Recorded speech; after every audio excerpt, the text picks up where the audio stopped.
Diga, en Dios haremos proezas. Y el Salmo 60, versículo 12, dice, en Dios haremos proezas y Él hollará a nuestros enemigos. ¿Cuántos creen esto?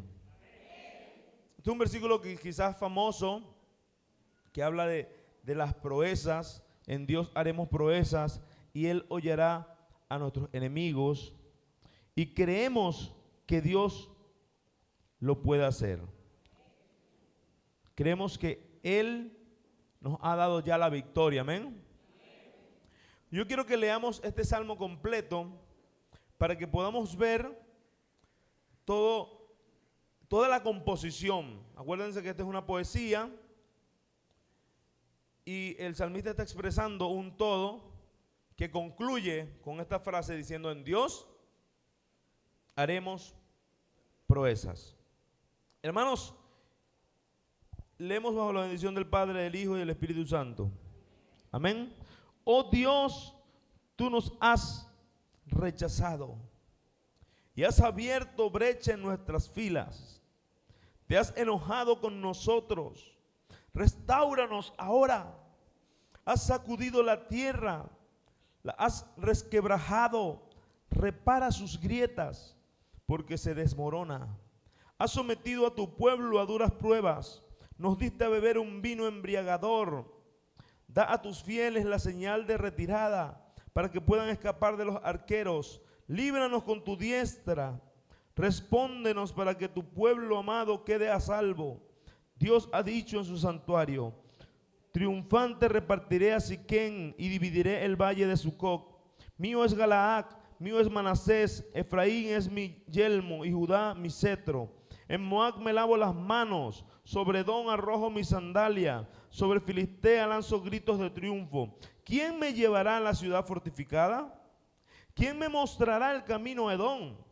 ¿No eres tú, oh Dios, quien nos has rechazado? Ya no sales, oh Dios, con nuestros ejércitos. Bríndanos tu ayuda contra el enemigo, pues de nada sirve la ayuda humana. Con Dios haremos proezas. Esta versión dice, con Dios obtendremos la victoria. Él pisoteará a nuestros enemigos. Amén. Amados hermanos, muchas veces hablamos de las proezas y podemos decir, bueno, en Dios haremos proezas. Y cuando vemos el contexto en este salmo, vemos una guerra, vemos una batalla perdida incluso. Y esto, hermanos, usted y yo como sociedad no lo hemos vivido. ¿Sí? Usted y yo no hemos estado en una guerra. Y me atrevo a afirmarlo con toda la certeza. Y si alguien ha estado en un ejército en otro país, en guerra, pero nosotros no hemos estado en guerra. Y muchas veces, irresponsablemente, pensamos en la guerra, ¿no? Pero ayer he hablado con un hermano y hablamos y pensábamos, nosotros no estamos preparados para la guerra. El pueblo de Venezuela no está preparado, hermano. Culturalmente, mentalmente, o sea, nosotros no sabemos qué es una guerra. Y si nos llega a tocar una guerra, eso es algo devastador, eso es algo horrible, eso es algo que usted y yo no nos lo imaginamos ni siquiera, porque no hemos vivido eso. Hemos vivido cosas muy fuertes. Dicen, no, pero es que el pueblo venezolano ha vivido cosas bien fuertes, pero no a nivel de lo que es una guerra, hermano. De una masacre, de una matanza, donde tengas que escapar por tu vida, donde tengas que ver a tus familiares muertos, donde tengas que ver a tus casas destruidas. O sea, nosotros no hemos estado en una guerra, ni estamos preparados para eso. Ahora que nosotros los cristianos, pase lo que pase, estamos en Cristo y Él nos da la victoria, amén. Esa es otra cosa, sí, ese es otro nivel. Pero como sociedad no estamos preparados. Ahora, pensar en esto es para imaginarnos lo que estaba reclamando el salmista, porque en la historia, viendo Crónicas y viendo Samuel, esta batalla perdida contra estos pueblos que él está mencionando no sale, sino que sale al revés cuando ellos ganan. ¿Sí? Porque al final David tuvo la victoria, pero se dice que mientras ellos estaban en un flanco, por otro flanco atacó otro ejército y ellos perdieron, mucha gente sufrieron pérdidas. Algunos dicen que fueron como 12,000 muertos que hubo en este ataque, ¿sí? Pero repito, históricamente no está bien clara la guerra de la que está hablando el salmista. Sin embargo, tenemos que estar conscientes que hubo una pérdida, que hubo un ataque sorpresa, que ellos se sentían enlutados, que se sienten devastados. En este contexto, el salmista está hablando y está diciendo, Señor, y vamos a trabajar con la versión Reina Valera, ¿no? El salmista está diciendo, Señor, nos has desechado. Versículo 1. Tú nos has desechado, nos quebrantaste, te has airado, vuélvete a nosotros. Entonces, amados hermanos, en medio de esta derrota, en medio de estos sentimientos encontrados, en medio de esta pérdida, David siente el rechazo de Dios. Y vamos a ver las etapas que se evidencian en este salmo antes de él concluir con la frase que es famosa y que muchas veces la agarramos así y la predicamos. Dice, en Dios haremos proezas. ¿Cuántos creen que en Dios haremos proezas? Amén. Pero, el salmista dijo eso y se ve un proceso antes de él concluir con esto. Y quizás muchas veces nosotros nos hemos identificado con este proceso, pero no lo hemos visto con claridad. Y una primera etapa que se evidencia es el reconocimiento de la derrota, el reconocimiento de su estado en oprobio, el reconocer su estado de necesidad crítico. ¿Ok? Él dice, Señor, tú nos has desechado, nos quebrantaste. Él empieza reconociendo que estaba fuera del favor del Señor. ¿Sí? Y a lo mejor es una manera poética de decir, oye, estamos graves.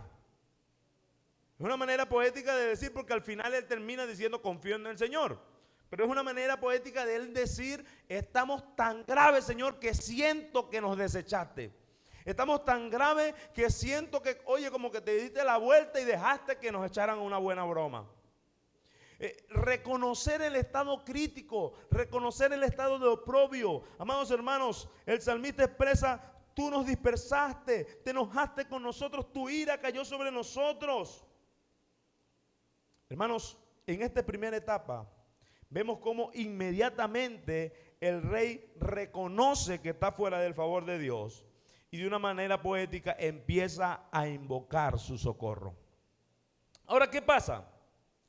Muchas veces nosotros, y esta primera etapa es tan importante como las demás, porque si nosotros no entramos en razón del estado que muchas veces crítico en el que estamos, si nosotros no entramos en razón en la metida de pata que echamos y que el favor del Señor en esa área no está con nosotros, y que muchas veces la gente dice, oye, pero yo estoy como salado, pastor.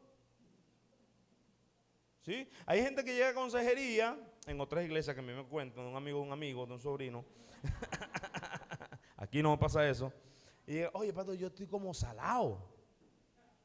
Sí, porque es que no pego una. Porque busco por aquí, me sale por allá. No sé, yo hago de todo. Y todo lo hago bien. Pero ¿y tú estás bien? Sí, todo está bien. Todo está excelente, pero no sé qué pasa. ¿Será que me echaron algo? O sea, la gente prefiere pensar otras cosas antes que reconocer su estado de oprobio. Es decir, oye, lo que pasa es que yo le abrí una puerta al enemigo, lo que pasa es que yo hice esto y yo reconozco que estoy así, es porque yo abrí una puerta, es porque yo tomé una mala decisión, es porque yo, Señor, tú me desechaste, ahora socórreme. Hay gente que se queda en ese estado de oprobio y se acomoda allí y no reconoce que necesita el socorro del Señor, sino que, oye, yo no sé qué está pasando. ¿Cómo que no sabe qué está pasando? Reacciona, despierta y reconoce que estás mal. Reconoce, yo debo reconocer, y cuando digo reconoce, o sea, me estoy hablando también a mí, debemos reconocer muchas veces que hay situaciones en donde estamos en oprobio, situaciones en donde estamos oprimidos, atacados, confrontados. Y lo primero es, ya va, ¿qué está pasando? Yo debo prontamente reconocer y decir, Señor, me siento desamparado. Señor, me siento desechado. Señor, siento como que tu favor no está conmigo. ¿Eso es lo que está pasando con el salmista? ¿Lo ven allí en el versículo 1? ¿Sí o no? El salmista dice, oh, Dios, tú nos has desechado. Nos quebrantaste, te has irado contra nosotros, has sacudido la tierra tembló, se resquebrajó, has hendido la tierra. O sea, fíjense, el salmista empieza luego a exagerar la nota, como uno dice, ¿no? Pero es como la parte poética diciendo, tan grave estamos y siento que tú, Señor, has resquebrajado la tierra. Y él empieza ahora a decir cómo se siente, ¿no? Pero en el primer punto, mis amados hermanos, es entrar en razón y concientizarnos del problema. Diga, necesito concientizarme del problema. Necesito entrar en razón y reconocer el problema. Amén. Y mucha gente no puede decir que con Dios hace proeza porque no reconoce ni siquiera el problema. ¿Sí? Para llegar a decir que con Dios hace proeza y no reconoces tu problema y tú quieres seguir allí en el lodo, tú quieres seguir revolcándote, tú quieres seguir allí una y otra vez echándole la culpa a los Yankees o a los rojos rojitos, no sé a quién le echa la culpa tú. O sea, pero hay gente que le echa la culpa a todo el mundo, ¿no? ¿Sí? Primero reconoce tu problema, tu situación. Entra en razón, concientízate del problema. Y ahora, hermanos, vemos en una segunda etapa cómo el salmista empieza a hablar de cómo se sentía. Eso de que hubo un terremoto, eso de que ha hendido la tierra, habla de cómo él se sentía. O sea, tan grave era la situación que estaba pasando que él sentía que la tierra se movía. ¿Cuántos han estado en un terremoto aquí? Nosotros, hermanos, hemos estado en terremotos suaves realmente, ¿cierto? Sí, pero hemos estado en unos terremotos. En estos días hubo unos temblorcitos ahí, ¿no? Interesante. ¿Sí? ¿Y cuándo sintieron la cosa allí? Yo, sinceramente, no sentí ni uno. Porque es que yo estoy en la roca, hermano. Yo no se me mueven. No, yo de verdad no sentí ni uno de esos terremotos. Ahora, en estos días, hace unos meses, ustedes conocen al hermano Ángel Ramón, ¿sí? Mi hermano. Él estaba en Chile y tembló. Y, oye, hermano, es súper distinto ese temblor a uno de los que vivimos nosotros aquí. Es un temblor donde la cosa se veía y sostenido por un buen rato. Entonces yo me dice, oye, aquí no realmente no tiembla. Y damos gloria al Señor por eso, ¿no? Porque hay países donde están acostumbrados a temblores serios. ¿Sí?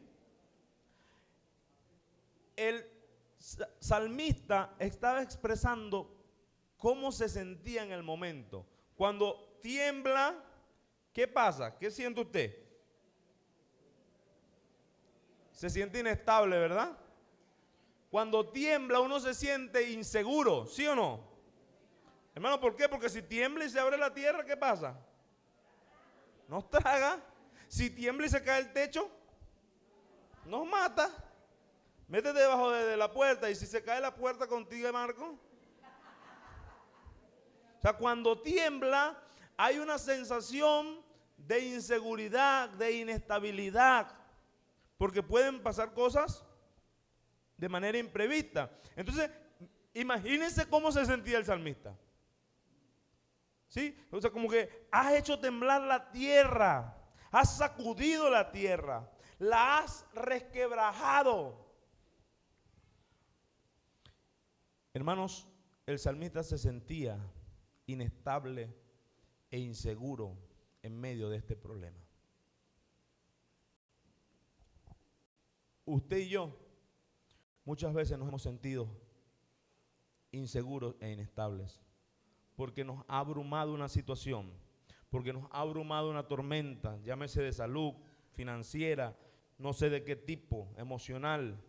Pero muchas veces nosotros hemos tenido este sentimiento. Pero es que en lo que hago me siento inseguro, o sea, no hay para dónde agarrar. A ver, ¿quiénes se han sentido así como el salmista?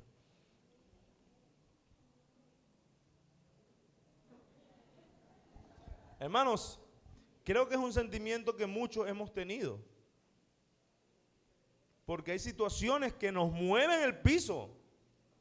Hay pérdidas físicas, personales, financieras, que nos mueven el piso y de repente uno se siente inseguro porque con lo que estaba contando se desapareció de repente, ¿no? El negocio de mi vida de repente dejó de estar. El amor de mi vida de repente dejó de estar. Los proyectos que tenía de repente se fumaron. La situación cambió de una manera tal que ya el panorama es totalmente distinto y ahora hay que reinventarse por completo. Eso tiene a mucha gente temblando. Eso tiene a mucha gente que vivía cómoda en otras épocas. Los tiene inseguros e inestables. Y por eso es que vemos que hay una ola de enfermedades de orden psiquiátrico que se han destapado de un tiempo para acá. Y usted antes no escuchaba ansiedad, usted antes no escuchaba, hoy día uno escucha todas esas enfermedades muy comunes, ¿sí o no? Pero eso no era tan común antes. Pero de un tiempo para acá eso ha aflorado. Todas esas enfermedades de orden psiquiátrico, estrés, ansiedad, crisis de pánico. Y bueno, pare de contar. Pero es porque hay una base inestable que pone a la gente en un estado de alerta. Obviamente no voy a hablar de todo el proceso biológico, químico, todos los transmisores, neurotransmisores que se dañan. Ya eso es otro tema, ¿no? Harina de otro costal. A lo mejor la doctora en algún momento nos explica eso con más calma. Lo cierto es que así se sentía. ¿Cómo más se sentía el salmista? Él dice: Señor, nos has hecho beber vino de aturdimiento. Versículo 3. Has hecho ver a tu pueblo cosas duras. Nos has hecho beber vino de aturdimiento. O sea, ¿qué está diciendo el salmista? Sigue, como decimos nosotros, expresando cómo se siente. Acuérdese que esto de que exagera la nota es porque es una poesía. Vino de aturdimiento. Cuando alguien toma vino y se pasa de tragos, ¿cómo se siente? Sabrosón. Cuando pasa el estado de sabrosón y ya no se siente sabrosón, sino que ya no ve bien, se le enreda la lengua. ¿Sí o no? Bajo el estado de embriaguez, hermanos, la gente tiende a sentirse confundida. Y cuando el salmista dice vino de aturdimiento, imagínense entonces una embriaguez, una confusión que aturde. Una embriaguez, algo que te arropa todos tus sentidos, que te tiene confuso y aturdido. ¿Sí? Entonces imagínense una embriaguez, pero que en vez de sentirte sabrosón, lo que entró en tu cuerpo es confusión. Te sientes abrumado, no hayas que hacer, depresión, ansioso, vino de aturdimiento. ¿Cuántos han tomado vino de aturdimiento aquí? Y es que cuando vemos cómo se sentía el salmista, hermanos, nos podemos identificar. Cuando nos detenemos a ver cómo se sentía el salmista, oye, yo como que he tomado vino de aturdimiento, chico. Porque él está expresando de manera poética que se sentía aturdido, que se sentía abrumado, que todos sus sentidos estaban controlados por una situación abrumadora y él se sentía desesperanzado, él se sentía en depresión, se sentía el pueblo como sin salida, atormentados. Hermanos, hay situaciones que cuando comparamos estos efectos que tuvo esta situación en David y el pueblo, nosotros podemos decir, hay situaciones en donde nosotros nos hemos sentido igual.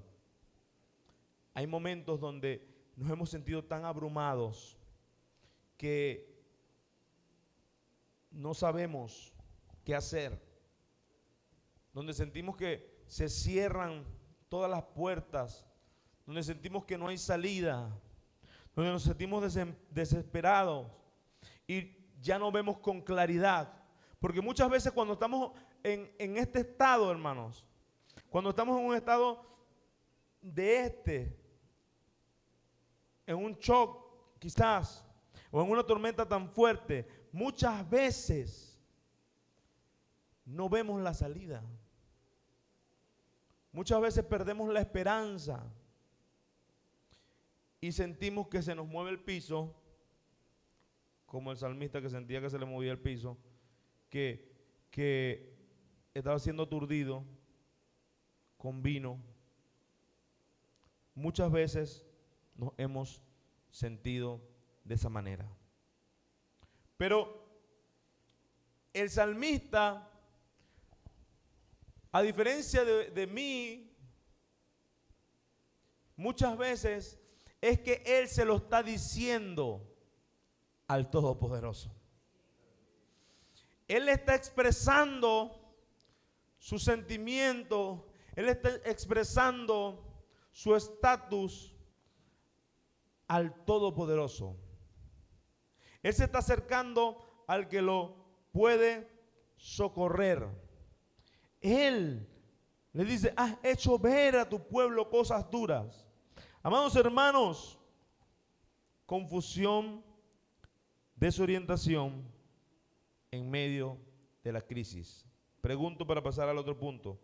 ¿Quiénes se han sentido así? Confusos y desorientados en medio de la crisis.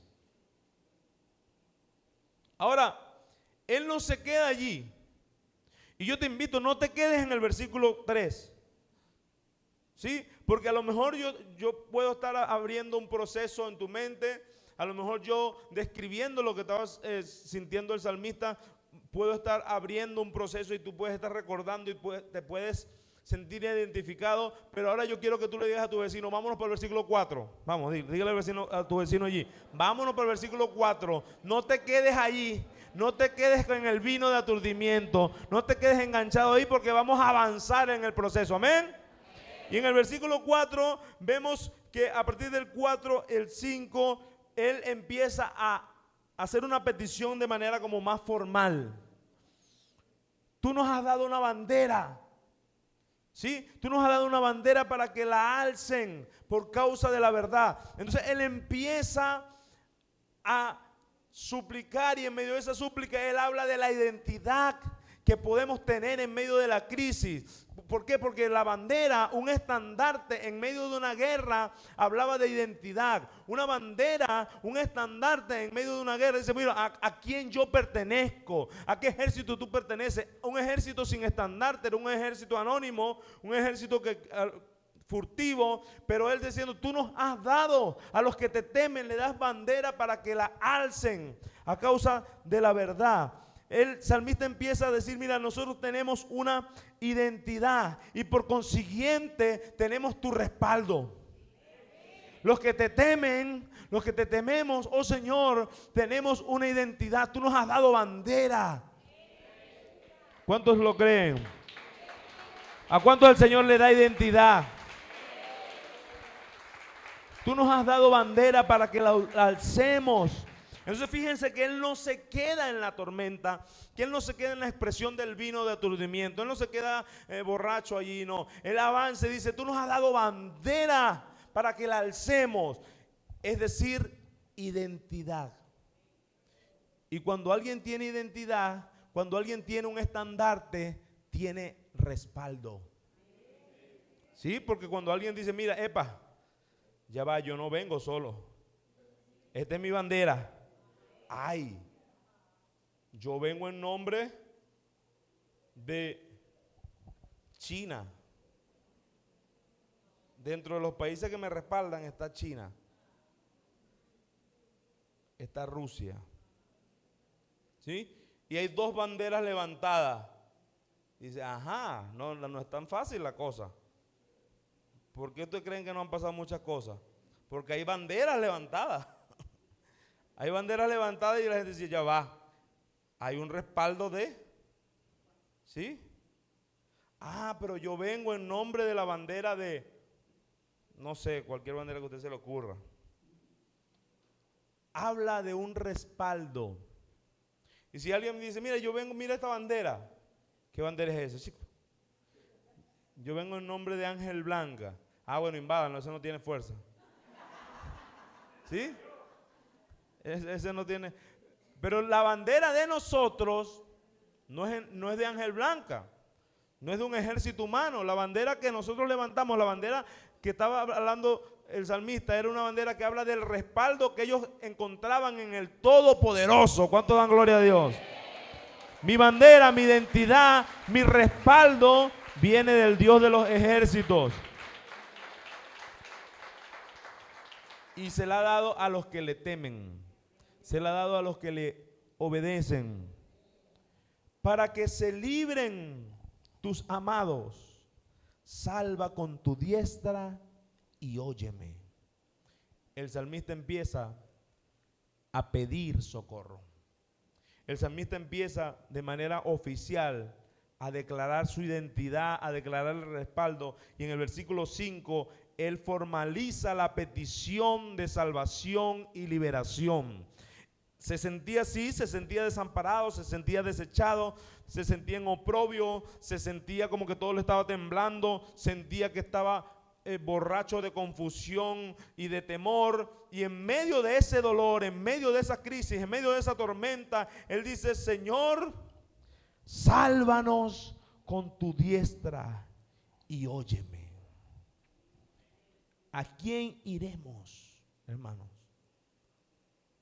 ¿A quién iremos en medio de la tormenta? ¿A quién iremos en medio del dolor? ¿A quién iremos en medio de la dificultad? En medio del dolor, en medio de la dificultad. Por eso te dije, no te quedes en el versículo 3, no te quedes afligido, no te quedes atribulado. Vámonos al versículo 4 y al 5 y vamos a clamar al que tiene todo el poder para responder. Vamos a clamar al que nos ha dado identidad. Vamos a clamar al que ya venció por nosotros, al que nos da un estandarte para levantar en medio de la tormenta. Vamos a clamar al que nos ha dicho, no temas, no te dejaré, no te desampararé, no temas. El que está contigo y conmigo es mayor que el que está en el mundo. Vamos a clamar a Él en medio de la crisis. Levanta tu mano y di, en medio de la crisis.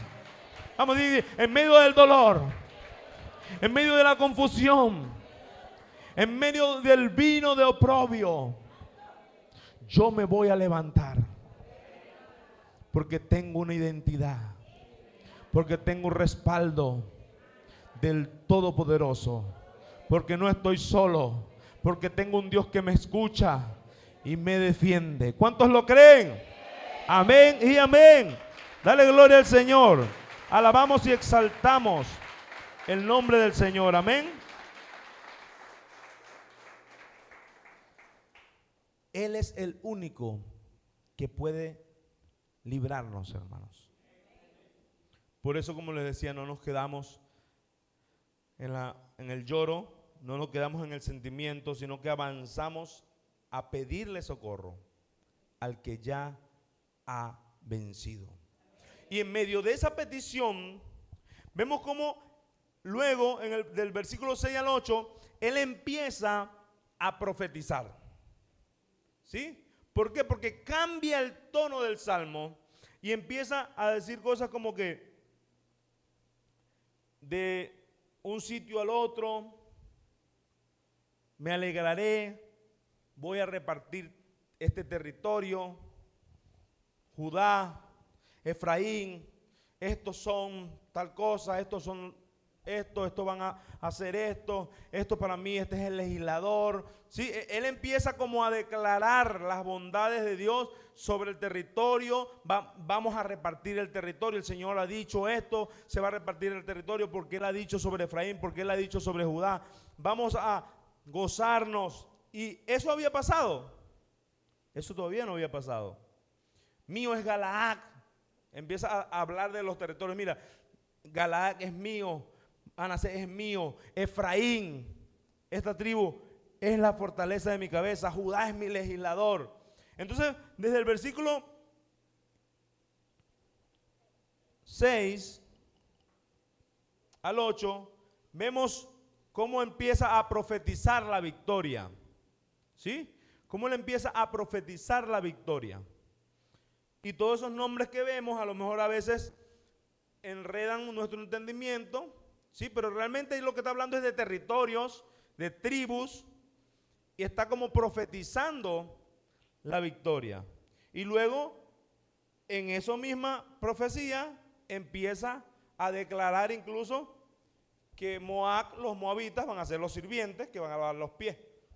¿Sí? En eso ya proféticamente repartió los territorios, dijo que Efraín era tal cosa, dijo que Judá era tal otra cosa, habló bien de Efraín, habló bien de Judá, y ahora empieza y dice en esa misma profecía, los moabitas van a ser la vasija donde me voy a lavar, es decir, van a ser nuestros esclavos.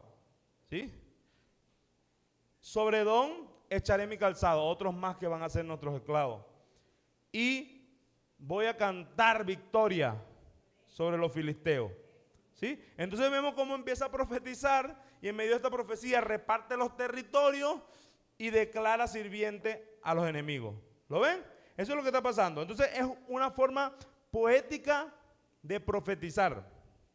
¿Sí? De manera poética él profetiza lo que iba a hacer el Señor con ellos, repartiendo los territorios, engrandeciendo las tribus y poniendo de servidumbre a los ejércitos contrarios. Hermanos, profetizar en medio de la tormenta. ¿Qué debo hacer yo? Profetizar. Y ojo, aquí ya se prenden las alarmas, ¿no? Apenas uno dice profetizar, la gente dice, ya vamos, hay que decir el pastor. Pero debemos aprender a profetizar en medio de la tormenta. Y hermano, es que muchas veces no entendemos lo que es profetizar. Y aunque se habla de don profético, se habla de roles proféticos, se habla de profetas como tal, yo hoy no le estoy hablando de nada de eso, yo le estoy hablando de que como hijos de Dios nosotros profeticemos. ¿Qué es profetizar? En medio de la tormenta, cuando tú no estás sintiendo lo que está, el favor de Dios, ¿qué estaba pasando? El salmista no estaba sintiendo el favor de Dios. El salmista se sentía destruido, se sentía agobiado, se sentía mal, se sentía desolado, y en medio de esa desolación él empieza a pedir socorro, y en medio de esa desolación él empieza a declarar la victoria. ¿Qué es eso? Empieza a profetizar. Es decir, ¿Por qué? Porque la palabra profetizar, pro y femi, sugieren del origen etimológico de la palabra, es decir antes. Eso es lo que significa etimológicamente profetizar. Pro, antes, y femi, decir. Entonces, etimológicamente profetizar es cuando se dice algo antes de que ocurra. ¿Sí? ¿Qué mi consejo? En medio de la tormenta, en medio de la dificultad, en medio de la situación difícil, hermano, levántate y profetiza lo que el Señor ha declarado sobre tu vida. Levántate y profetiza la palabra del Señor, que se va a cumplir, que permanece para siempre. Ojo, yo no estoy mandando que usted se levante y se coma 1 kilo de caraota y empiece a profetizar locuras. Yo no estoy hablando que la gente empieza, no, oye, no, veo una camioneta. ¿Dónde está eso sustentado en la Biblia? Y pasan años y la camioneta nunca llega. Veo yo no sé qué, veo tal cosa. Y empiezan a profetizar desde sus emociones. Hay gente que empieza a profetizar desde sus sentimientos nublados. Y después cuando no ocurre, quedan con las tablas en la cabeza. Yo no estoy mandando a profetizar desde las caraotas, hermano. Yo estoy mandando a que usted y yo nos levantemos en el conocimiento de la palabra. Y aunque no veamos, aunque no entendamos, aunque la situación esté difícil, yo me levanto a declarar la palabra del Señor sobre mi vida, aún en medio del dolor, aún en medio de la tormenta, aún en medio de la enfermedad, aunque no entienda lo que está pasando. Yo declaro antes lo que el Señor ya ha establecido en su palabra, porque es así, es verdad, porque en Cristo Jesús es sí y amén. ¿Cuántos lo creen? Así que decláralo sobre tu vida. ¿Qué vas a declarar? ¿Qué vas a profetizar? Levante su Biblia, los que trajeron Biblia. ¿Qué vas a declarar? ¿Qué vas a profetizar? Diga la palabra. Y si no trajo Biblia, hermano, agárrele la mano a un evangélico ahí y levántela con él. Echándoles broma, hermano. Hermanos, debemos en medio de la tormenta. Y es que, hermanos, yo no estoy diciendo nada raro, hermano. Es pues la fe, la certeza de lo que se espera. Tener certeza, convicción, seguridad de lo que estoy esperando. Eso es profético, hermano. La fe es profética. ¿Por qué? Porque yo estoy viendo antes de que ocurra. Yo lo estoy viendo antes de que ocurra. Entonces cuando yo activo la fe y yo declaro lo que el Señor ha dicho antes de que ocurra, eso es profetizar la palabra del Señor. Y yo le digo, esa es la profecía más certera que hay. Cuando usted no se mete a bruto y declara la palabra, porque el Señor está comprometido en que se cumpla su palabra. Amén. ¿Cuántos lo creen? ¿Cuántos creen que Él cumple su palabra?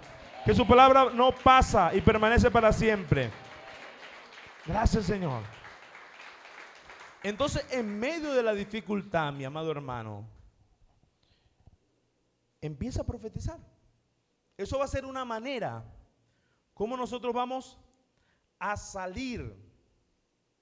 Cómo nosotros vamos a salir de ese dolor, cómo nosotros vamos a salir de esa tormenta, porque eso nos va a mantener con el gozo inefable, porque eso nos va a mantener con la paz que sobrepasa todo entendimiento, porque eso nos va a mantener en un estatus de enfoque. Y la gente va a decir, oye, pero mira, se le murió yo no sé quién, le pasó tal cosa, quebró, y mira cómo se mantiene. O sea, mira, no, ya yo me hubiese vuelto loco. ¿Tú sabes por qué no se ha vuelto loco? Porque hay una palabra que lo sostiene, porque hay un Dios que lo defiende, que aún en medio de la aflicción, Él tiene la certeza de que Dios ya le ha dado la victoria. ¿Cuántos lo creen? ¡Aleluya! Amado hermano, desde el versículo 9, vamos a leerlo, el salmista empieza a hacer una declaración de confianza. Viene gradualmente expresando, y en el versículo 9 él se pregunta, ¿quién me llevará a la ciudad fortificada? ¿Quién me va a llevar a la ciudad fortificada? ¿Quién me va a llevar hasta el campo de mis enemigos? ¿Quién? Y empieza y dice en el versículo 10, ¿no serás tú, oh Dios, que nos habías desechado? Y no salías, oh Dios, con nuestros ejércitos. Entonces él empieza a declarar que el único que lo puede ayudar, que el único que lo puede sustentar, es el Dios Todopoderoso. Bríndanos tu ayuda contra el enemigo, pues de nada sirve la ayuda humana. Amados hermanos, entender esta declaración de confianza parece como una confrontación. Danos socorros contra el enemigo, porque vana es la ayuda de los hombres.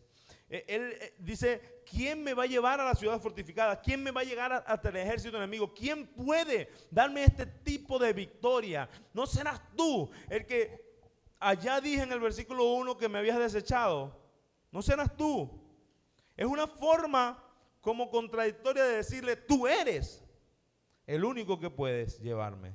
Tú eres el único que puedes darme la victoria. Y luego lo certifica diciendo, danos tu socorro. Porque cualquier ayuda externa, cualquier ayuda humana me es inútil. Cualquier ayuda de los hombres me es vana. Mi amado hermano, esto debemos entenderlo y taladrarlo, por decirlo de una manera, en nuestro corazón, en nuestra mente. Mi socorro viene de Jehová. Levanta tu mano y di, mi socorro viene de Jehová, que hizo los cielos y la tierra. Él es mi ayudador. Así que, hermanos, deja de ver al hombre como tu ayudador. Dejemos de ver a un gobierno como nuestro ayudador. Dejemos de ver a un sistema. Dejemos de ver. Porque hay gente que tiene a un gobierno como su sustento. Hay gente que tiene a un gobierno como la fuente de su esperanza. Hay gente que está esperando, hermanos, en un gobierno, ya sea rojo, ya sea azul, ya sea verde. Pero hay gente que tiene su esperanza en los buques.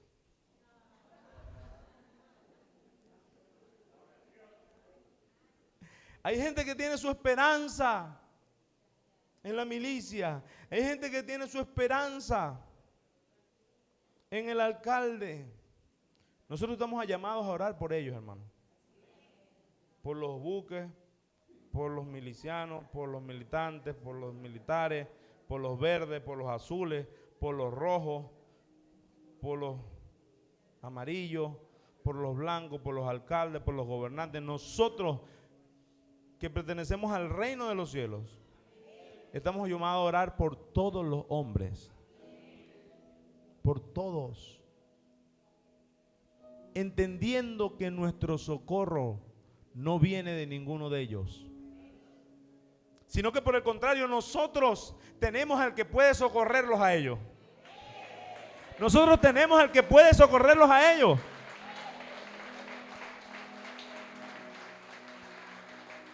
Pero muchas veces nos desenfocamos. Muchas veces nos desenfocamos a tal punto que dejamos de ver con claridad y empezamos a buscar ayudas humanas. Ponemos nuestro corazón en las promesas humanas. Ponemos nuestro corazón en la bolsa. Oye, ¿desde cuándo no llega la bolsa, por ejemplo? ¿Verdad? Pero ¿verdad que hay gente que pone su corazón en las esperanzas humanas? Y cuando te defrauda la bolsa, hermano, quedas como un bolsa. Cuando te defrauda el hombre en el que tenías puesta tu confianza, ¿qué pasa? Volvemos al vino de la desesperación, volvemos a sentirnos resquebrajados, volvemos al terremoto, retrocedemos, ¿sí o no? Porque ponemos nuestra confianza en los seres humanos, en el hombre. La ayuda de los hombres debemos entender que es vana, que nuestro socorro realmente viene de los cielos. Por favor, ayúdanos contra nuestros enemigos, porque toda la ayuda humana es inútil. Y ahí es que viene el versículo tan famoso, versículo 12, que vamos a leerlo juntos a la cuenta de 3. 1, 2 y 3. En Dios haremos proezas y Él hollará a nuestros enemigos. ¿Cuántos lo creen? La palabra proeza, para ir concluyendo, hoy tenemos cena del Señor, pero para ir concluyendo, hermanos, la palabra proeza, como último punto, es Jeburok y significa cosas poderosas, cosas de mucha valentía, poderes, valentía, hazañas, mucha fuerza. Entonces, cuando se dice con Dios haremos hazañas, con Dios haremos o tendremos grandes victorias, dice otra versión. Con Dios manifestaremos grandes poderes. Con Dios haremos cosas muy valientes. Es pensar que el panorama muchas veces no va a estar dado para que se dé algo. El panorama muchas veces va a decir que es imposible. El panorama muchas veces va a decir, no, pero ¿cómo ustedes se van a casar, hermano Andrickson? ¿Cómo ustedes se van a casar? No, muchachos, eso es de loco. Eso es imposible. Es verdad, humanamente en esta sociedad eso es imposible, pero mi hermano Andrickson se levanta y dice, en Dios haremos proeza. Y lo que parece una locura, el Señor le permite lograrlo. Cuando usted se levanta y dice, está muy difícil, las cuentas no dan, los números no cuadran por ningún lado. ¿A quién le ha pasado eso? Que usted cuando le llega la quincena y cuando usted saca la cuenta, los números no cuadran. Yo creo que en este punto todos estamos de acuerdo, ¿no? Pero cuando usted ve que usted pone al Señor de primero, cuando usted ve que el Señor se glorifica, cuando usted ve que termina cuadrando todo, cuando usted ve que usted termina siendo lo prioritario, cuando usted ve que el Señor, con eso que le llegó, el Señor se glorifica y usted no está desamparado y usted no está sin sustento, sin calzado, sin comida, usted está sostenido por la mano poderosa del Señor, con los números que no cuadran, usted levanta la mano y dice, en Dios haremos proeza. Eso es una hazaña, hermano. Eso es una hazaña, ¿sí? Eso es porque viendo el contexto es algo que parecía imposible. Se sentían devastados, nos sentimos muchas veces devastados, nos sentimos muchas veces abrumados, nos sentimos confundidos, pero en medio de toda esa tormenta yo me puedo levantar con mi confianza en el Todopoderoso, no en los seres humanos, y decir, en Dios haremos proeza. Cuando algo es difícil, casi imposible a los ojos humanos, yo digo, en Dios haremos proezas. Cuando me siento abatido, que ya no puedo más, yo digo, cuando sienta que el mundo tiembla, yo digo, cuando te sorprenda la tormenta, la enfermedad y pierdas el control, recuerda, cuando te pagan el sueldo y no corresponde con los gastos que necesitas cubrir, decimos, en Dios haremos proezas. Cuando la enfermedad toca tu puerta, cuando la tormenta toque tu puerta, cuando la desolación toque tu puerta, cuando llegue una situación que no entiendas, mantente con los ojos en el Señor y recuerda y di, en Dios haremos proezas. ¿Cuántos lo creen? Cosas poderosas, cosas de mucho valor, hazañas vamos a lograr, porque no es con mis fuerzas, es con las fuerzas del Todopoderoso, porque no es con mis habilidades, es con las habilidades sobrenaturales del reino de los cielos. Gracias, Señor.